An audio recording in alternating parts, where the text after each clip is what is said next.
नमस्कार, मैं उत्कर्ष Tripathi BHU study capital के इस लर्निंग प्लेटफॉर्म पे आप सभी लोगों का हार्दिक स्वागत करता हूं। बीएचयू बीएड की तैयारी के क्रम में आगे बढ़ते हुए हम कुछ ऐसे प्रश्नों की एक श्रृंखला लाए हैं जो पिछले सालों के प्रश्न पत्रों में पूछे गए हैं। ऐसे प्रश्न या फिर ऐसे प्रश्न जो जिस प्रकार के प्रश्न परीक्षा में पूछे जाते हैं उस तरह के प्रश्नों के बारे में आज हम डिस्कशन करेंगे और इसी प्रकार की एक टेस्ट सीरीज हम लाएंगे जिसमें आपसे जो इम्पोर्टेंट प्रश्नों का डिस्कशन होगा। तो आइए हम अपने पहले प्रश्न से शुरुआत करते हैं। ये हमारी एक मिसलेनियस टेस्ट सीरीज है, एक मिसलेनियस कह सकते हैं कि श्रृंखला है जिसमें हम Hindi, English, Sanskrit, teaching aptitude और सभी प्रकार के प्रश्नों को समाहित करके लाए हैं। आइए चर्चा करते हैं हम अपने पहले प्रश्न से। जैसे हमारा पहला प्रश्न है, कालिंदी कूल कदम्ब की डारन में अलंकार है। ऑप्शन है आपका श्लेष, उपमा, अनुप्रास और रूपक। आप लोगों के पास समय है, आप लोग फिर से देखिए। कालिंदी कूल कदम्ब की डारन में अलंकार है, बताइए कौन सा अलंकार है। इसके बाद मैं जवाब देता हूं।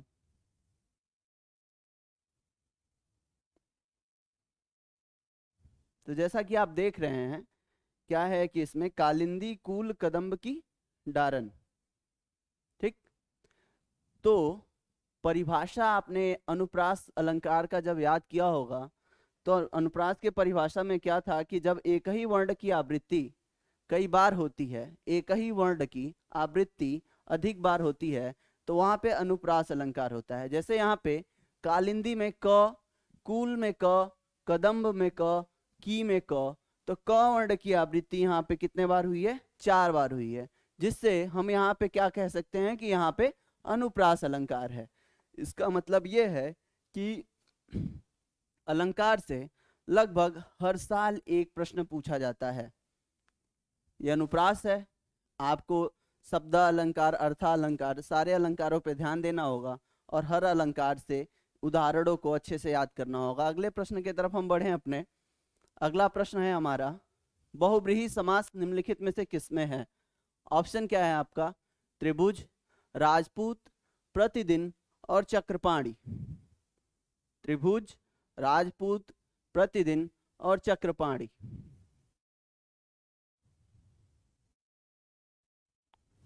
आपके पास समय है, आप देख लीजिए, फिर इसके बाद मैं उत्तर बताता हूं कि इसका उत्तर क्या होगा।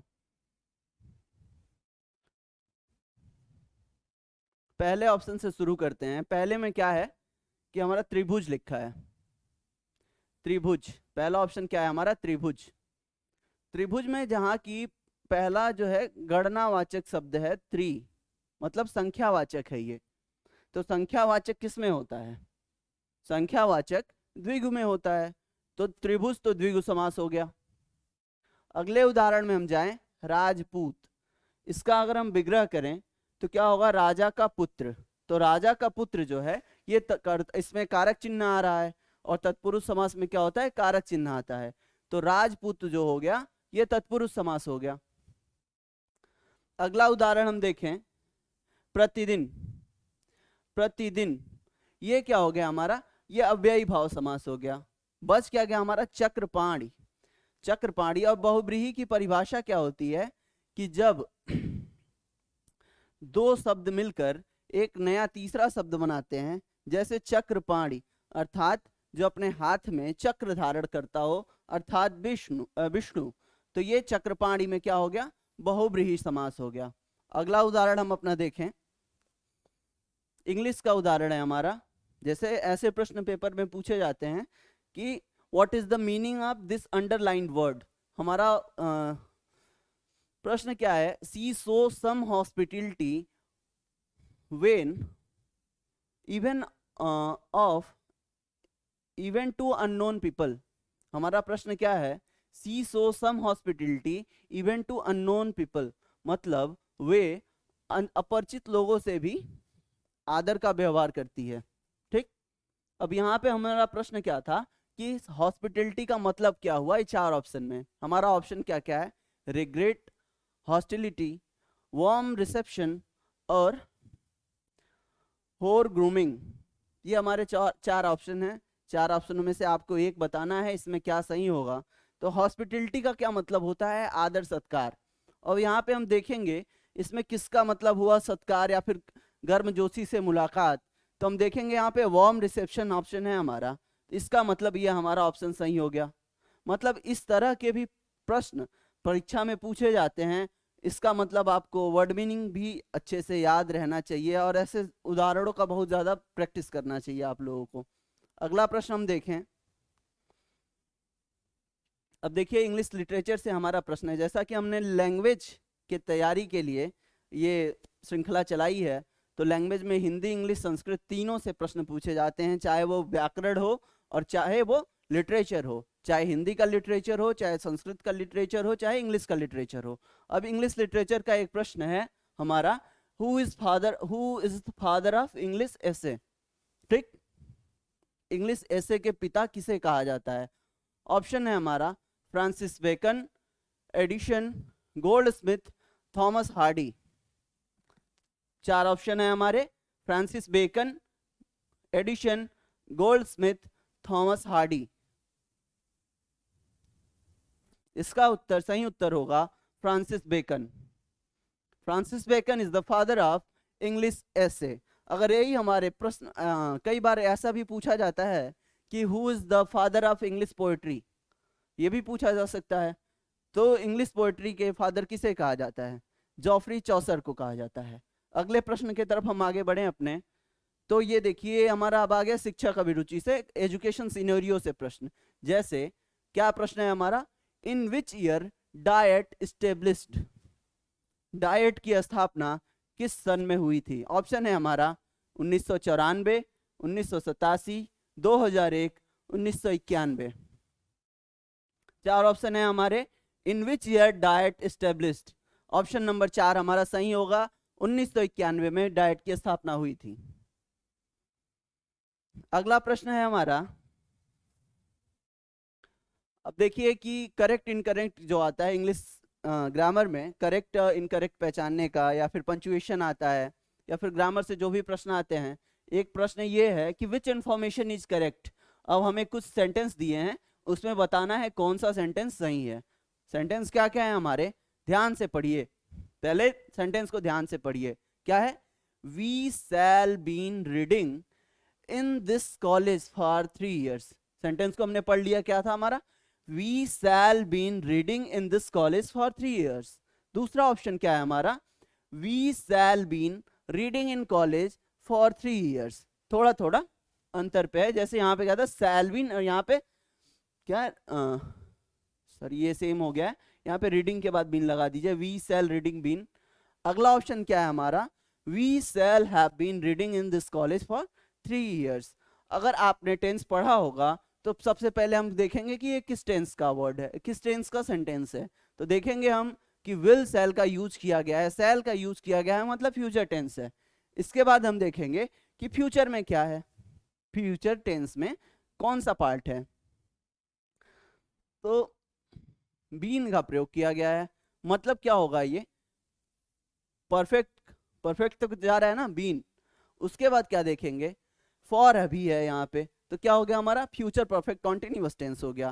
तो इसमें किस प्रकार से इसका स्ट्रक्चर होता है कि subject plus helping verb plus has have plus been, इस तरह से चलता है। मतलब ये तीसरा ऑप्शन जो होगा हमारा सही होगा। हमारा सही उत्तर क्या होगा, we shall have been reading in this college for 3 years।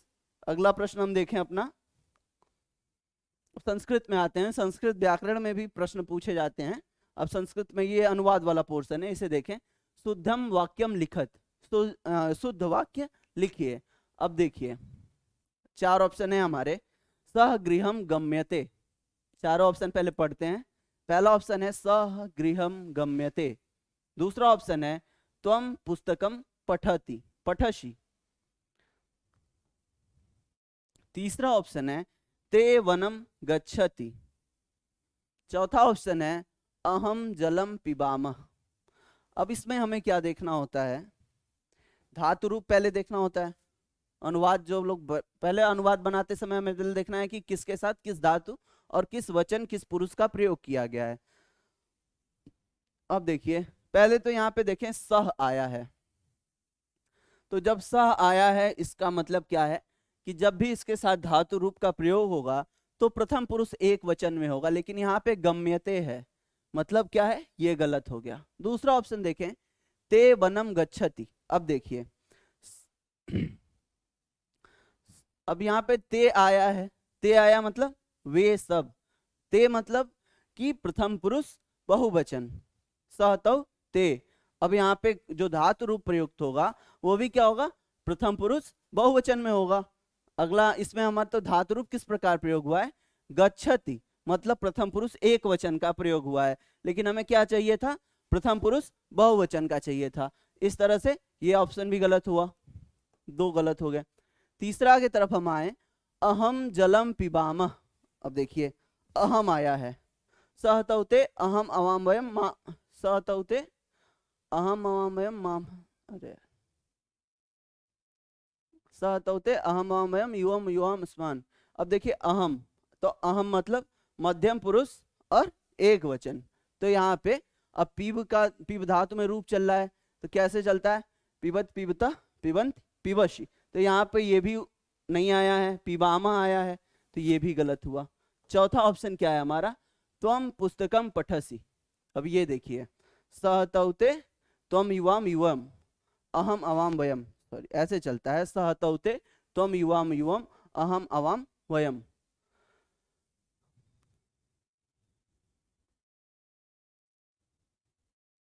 अब देखिए ये क्या है, त्वम पुस्तकम पठसी, त्वम मतलब कि यहाँ पे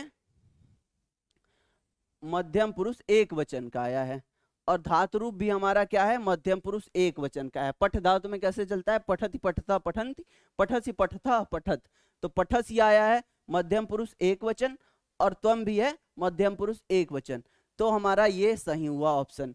जहां तक ये था अहम जलम पिबाम, तो क्या था इसका, कैसे चलता है, सहतौते अहम त्वम युवम युवम अहम अवाम वयम, तो अहम क्या है, ये उत्तम पुरुष एक वचन है, लेकिन यहाँ पिबामा जो है बहुवचन में प्रयोग, बहुवचन की धातु रूप प्रयुक्त हुई है, इसीलिए ये ऑप्शन गलत होगा, ये हमारा ऑप्शन सही होगा। अगले प्रश्न की तरफ हम बढ़े। अब देखिए संस्कृत से ऐसे भी प्रश्न पूछे जाते हैं, जैसे ये संस्कृत का एक श्लोक है, स्वदेशे पूज्यते राजा, आगे डैश दिया है सर्वत्र पूज्यते। अब डैश में क्या भरना है आपको बताना है, जैसे मंत्री, विद्वान, पिता और मित्रम, इसमें आपको बताना है क्या भरना है। अब बताइए आप क्या भरेंगे तो ये श्लोक पूरा हो जाएगा।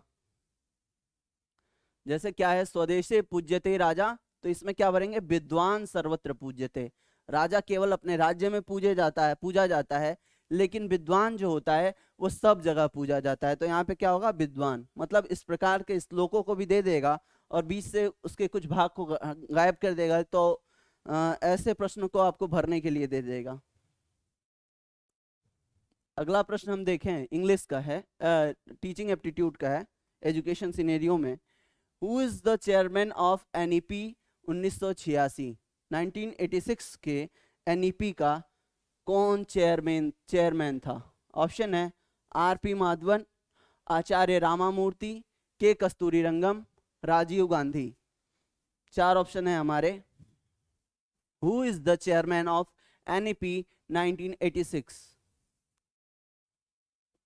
देखिए अभी हमारी एनईपी आई है 2020 में, 2020 में जो हमारी एनईपी आई है वो उसका चेयरमैन कौन था, के कस्तूरीरंगम।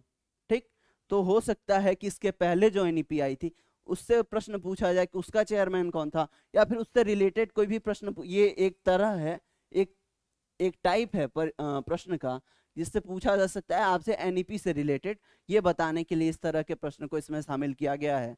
तो हमारा क्या है, एनईपी 2020 के कौन चेयरमैन थे, के कस्तूरीरंगम, और 1986 के कौन थे, आचार्य रामामूर्ति, आचार्य रामामूर्ति। अगला प्रश्न है हमारा, ये भी हमारा एजुकेशन सिनेरियो ही है कि what is new education schooling pattern. जो हमारा स्कूलिंग पैटर्न है एनईपी में चेंज हुआ है इस समय। पहले हमारा क्या था, स्कूलिंग पैटर्न क्या था, 10+2 चलता था। अभी क्या है हमारा स्कूलिंग पैटर्न, उसमें चेंज आया है। अब आपको बताना है कि नया स्कूलिंग पैटर्न है वो कौन सा है। ऑप्शन है हमारा 5+4+3+3, second one is 5+3+4+3, third is 10+2, fourth is 5 + 3 + 3 + 4। अब इसमें आपको बताना है कि वो हमारा जो इस समय नया स्कूलिंग पैटर्न है वो कौन सा है। 10+2 तो ओल्ड है, हमारा पुराना एजुकेशन पैटर्न जो था स्कूलिंग पैटर्न था। हमारा जो नया पैटर्न है वो है 5 + 3 + 3 + 4। ठीक, इस तरह से हमारा ये नया स्कूलिंग पैटर्न है। हमारा अगला प्रश्न है एनसीईआरटी की स्थापना कब हुई थी। NCERT established in year, year आपको दिया है 1960, 1961, 1962, 1963। बताना है आपको कि एनसीईआरटी का स्थापना कब हुआ था। इसका सही उत्तर होगा 1961। 1961 में एनसीईआरटी की स्थापना हुई थी।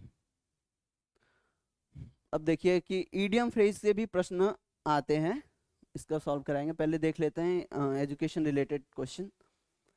National education policy 2020 announcement date is, मतलब एनईपी कब घोषित हुई थी, उसका तारीख क्या है, इसके बारे में प्रश्न है। बताइए इसका। ऑप्शन है अगस्त 2020, 29 जुलाई 2020, 29 जुलाई 2021 एंड फोर्थ इज मार्च 2020। सही उत्तर है हमारा 29 जुलाई 2020। 29 जुलाई 2020 को एनईपी की घोषणा हुई थी। समास से हमारा प्रश्न है चोर भयम इत्यत्र कः समासः। चोर भय में कौन सा समास है। अब देखिए, पहले तो समास पता करने के लिए हम इसका विग्रह करेंगे। विग्रह करेंगे तो क्या आएगा, चोर भयम का क्या हो जाएगा, चोर का भय। चोर का भय मतलब इसमें कारक चिन्ह आ रहा है तो तत्पुरुष समास हो जाएगा। कौन सा उत्तर हो जाएगा हमारा, जब कारक चिन्ह आए तो तत्पुरुष समास हो जाता है। ठीक, जब बीच में और छिपा हो तो द्वंद्व होता है, और जब संख्यावाचक शब्द आए तो द्विगु होता है।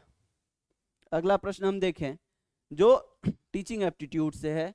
जिस तरह से आपसे प्रश्न पूछा जाए कि यदि कोई छात्र पढ़ाई में कमजोर है तो आप उसकी कैसे मदद कर सकते हैं, मारकर उसे, उसके माता पिता को सूचित करके, शिक्षण पद्धति को अधिक रोचक बनाकर, या फिर उसको फेल करके।